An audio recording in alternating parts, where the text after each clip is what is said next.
San Félix de Gerona, mártir, muerto hasta el año 304, 1 de agosto.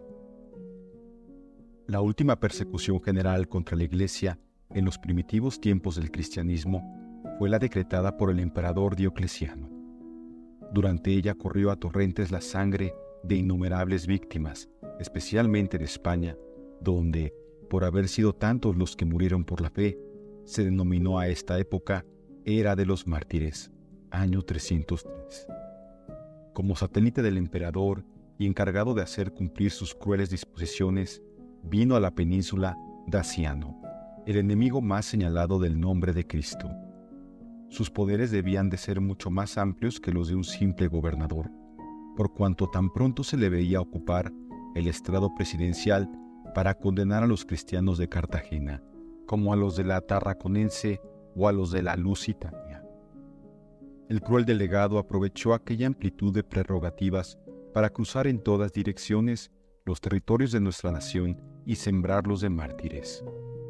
No existe lugar donde no haya posado su garra, una y mil veces, sin que la fecundidad prodigiosa del cristianismo llegara a saciar su desatado furor. Ignoraba que era precisamente aquella crueldad germen poderoso para el acrecentamiento de la odiada doctrina, como bien se lo explicó San Félix de Gerona. Un himno de Prudencio. El poeta Prudencio, en su maravilloso himno Peri Stephanon, en el que corren parejas el patriotismo y el sentimiento religioso, canta las gestas gloriosas de sus compatriotas mártires, entre cuyas falanges reserva lugar de honor para ensalzar cumplidamente a nuestro santo. Imagínase que en el día del juicio universal, cuando Cristo venga al mundo a ponderar con la balanza de su justicia las acciones de los pueblos, cada una de las ciudades de su patria se pondrá en marcha para presentar en sendas canastillas las reliquias de los respectivos mártires. Este desfile de ciudades ante el Supremo Rey de cielos y tierra, en las actitudes más diversas, oprimiendo una contra otra el seno de su tesoro, ofreciendo otra el suyo, bajo el símbolo de magníficas coronas rutilantes de pedrería, ciñendo ésta la frente con corona de olivo, emblema de paz, ofreciendo aquella sobre el altar, con gesto confiado las cenizas de una doncella mártir. Es una de las concepciones más grandiosas de la poesía cristiana. Creería uno estar contemplando esos largos desfiles de santos que llevan en la mano o en los pliegues de su ropaje un objeto precioso o algún libro o corona, que en los frisos de las basílicas cristianas destacan sobre campo de oro sus elegantes líneas y parecen avanzar con paso uniforme hacia el trono de Cristo que fulgura en el fondo del ábside. Tomado del libro de Pablo Alard titulado Persecuciones de España.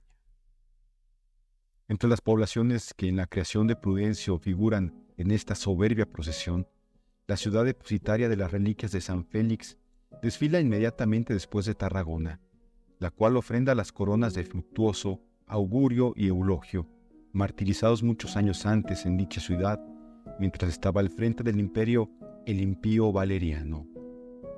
Veamos de qué medio se valió la divina providencia para conducir a nuestro santo a esta ciudad, en que luego habría de sufrir el martirio.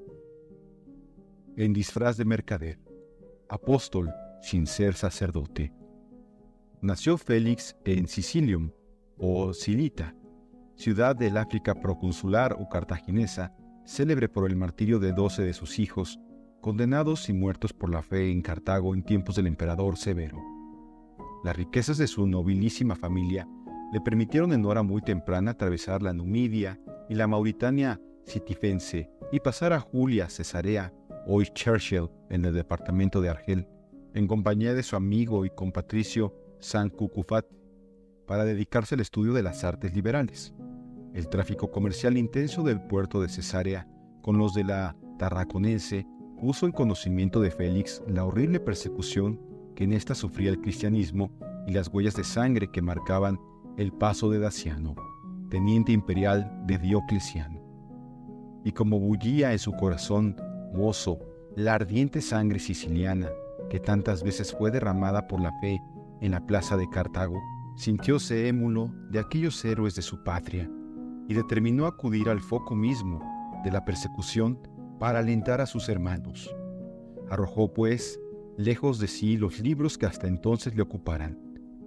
¿De qué me sirve?, pensaba, ¿la ciencia de los hombres? Busquemos la ciencia que estudia al autor mismo de la vida. Cucufate compartía los mismos sentimientos que su amigo Félix. Así pues, disfrazados ambos de mercaderes, embarcaron con rumbo a Barcelona, en donde apenas llegados, a fines del año 303, entregáronse ávidamente a las prácticas cristianas con todo el fervor de sus corazones. Traficantes de nuevo cuño, la caridad constituía su comercio. No vendían, que regalaban, juzgándose harto remunerados con ganar almas para Jesucristo, a cuya gloria, repartido que hubieron sus bienes, consagraron por entero sus personas, decididos a vivir enteramente para Él. Según las actas de Santa Eulalia de Barcelona, Félix hubo de confesar la fe al propio tiempo que esta noble virgen. No le olvidó Eulalia, cuyo cuerpo dejaron los verdugos pendiente del patíbulo durante 3 días para que fuese devorado por las aves de rapiña, porque al acudir los cristianos para darle piadosa sepultura, hallaronlo cubierto con albo manto de nieve que milagrosamente cayera del cielo para protegerlo. Y como Félix, que también estaba allí, felicitase a la heroica Virgen por haber sido la primera en conquistar la palma del martirio. Eulalia, dice el cronista, entreabrió nuevamente los labios, dibujando una leve sonrisa. Dejó Félix a Cucufate en Barcelona, a la que poco después había de honrar con la efusión de su sangre, y siguió él hacia el norte, hasta llegar a Ampurias. Llegado a aquella ciudad, entregóse por entero al estudio de las divinas letras y al ejercicio de la caridad. Era, dicen las actas, casto, sobrio, manso, pacífico y sincero, amado del pueblo por sus incesantes limosnas y hospitalario para con todos cuantos a él acudían. Así, los ejemplos que daba confirmaban sus exhortaciones a la compasión para con los menesterosos y a la benevolencia con todos. No conocemos documento alguno en que conste haber recibido Félix las órdenes sagradas, mas no por eso dejó de practicar las virtudes correspondientes al estado de vida que ellas suponen, ya que fue su más grande preocupación derramar en las almas de sus hermanos los tesoros espirituales de los que estaba henchido su ferviente y generoso corazón. ¿Por qué amar la vida de este modo tan fugaz y estéril?, decía. Busquemos más bien la que el Señor promete a cuantos le sirven en verdad. Pensad, hermanos, que los tormentos con que el impío Daciano, hijo de Satanás, nos amenaza, durarán poco y se desvanecerán como el humo. Caminaba pues sin temor e iba sembrando, como dicen las actas, las perlas preciosas de la palabra evangélica. Muy pronto llegó a Gerona. Intrépido confesor de la fe.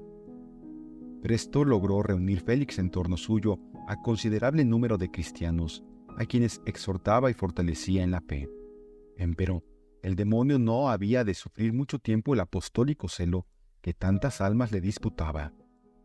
Uno de los oficiales de Daciano, Rufino, apresuróse a anunciar ante su señor la audacia de aquel africano que, a la vista de los mismos que debían abolir la nueva religión, osaba predicar la doctrina de Jesucristo.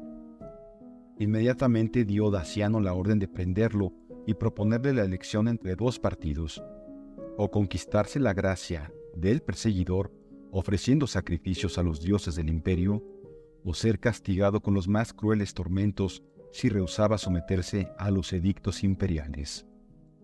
Rufino, a quien interesaba sobremanera apoderarse de las riquezas que Félix tan liberalmente repartía entre los pobres, acudió inmediatamente a Gerona e informado de que se había retirado a casa de Plácida, noble matrona cristiana, no tardó en hacerlo detener por sus sicarios. Llevado el prisionero a su presencia, trató de conquistarlo por la adulación y la astucia. Me han dicho que tu boca destila palabras llenas de prudencia y dulces como la miel. Recibe por tanto los plácemes de Daciano, a quien halaga de verdad el tener en su provincia hombres tan discretos. Quiere que yo elija para ti una esposa rica, virtuosa